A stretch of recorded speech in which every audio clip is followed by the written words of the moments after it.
78வது சுதந்திர தினத்தை முன்னிட்டு திருவள்ளூர் மேற்கு மாவட்ட பாஜகவினர் ஆட்சியர் அலுவலகம் அருகிலிருந்து ஆயில் மில் வரை கைகளிலும் வாகனங்களிலும் தேசிய கொடி ஏந்தி பேரணி நடைபெற்றது.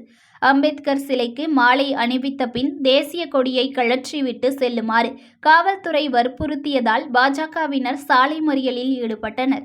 78வது சுதந்திர தினத்தை இந்தியா முழுவதும் கொண்டாடப்பட்டு வரும் நிலையில் திருவள்ளூர் மேற்கு மாவட்ட பாஜகவினர் திருவள்ளூர் மேற்கு மாவட்ட இளைஞரணி டில்லி பாபு ஏற்பாட்டில் மாவட்ட பொதுச் செயலாளர் கருணாகரன், மாநில ஓபிசி அணி செயலாளர் ராஜ்குமார், மாவட்ட செயலாளர் பன்னீர்செல்வம், மாவட்ட செயலாளர் பாலாஜி, துணைத் தலைவர் சண்முகம், மாவட்ட தலைவர் அஸ்வின், பட்டியலின மாவட்ட தலைவர் கராத்தே லட்சுமிகாந்த், நகர தலைவர் சதீஷ் உள்ளிட்டோர் ஆட்சியர் அலுவலகம் அருகிலிருந்து 100க்கும் மேற்பட்ட இருசக்கர வாகனங்களில் கைகளிலும் வாகனங்களிலும் தேசிய கொடிகளை ஏந்தி காலை 10:30 மணி அளவில் பேரணியாக ஆயில் மில் வரை வந்து அம்பேத்கர் சிலைக்கு மாலை அணிவித்து மரியாதை செய்தனர்.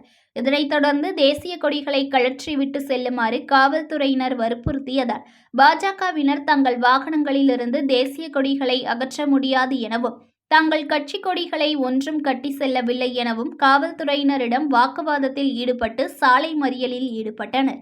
இதனால் ஆயில் மில் 4 முனை சந்திப்பில் காவல்துறையினருக்கும் பாஜகவினருக்கும் வாக்குவாதம் ஏற்பட்டு சலசலப்பு ஏற்பட்டது. இதன் காரணமாக அப்பகுதியில் சிறிது நேரம் போக்குவரத்து பாதிப்பு ஏற்பட்டது. இதையடுத்து வாகனங்களில் தேசிய கொடியோடு வெங்கத்தூர் பாஜக மாவட்ட தலைமை அலுவலகத்திற்கு வந்து கொடியேற்றி இனிப்புகள் வழங்கி கொண்டாடினர். News1 தமிழை லைக் பண்ணுங்க, கமெண்ட் பண்ணுங்க, ஷேர் பண்ணுங்க, மறக்காம சப்ஸ்கிரைப் பண்ணுங்க.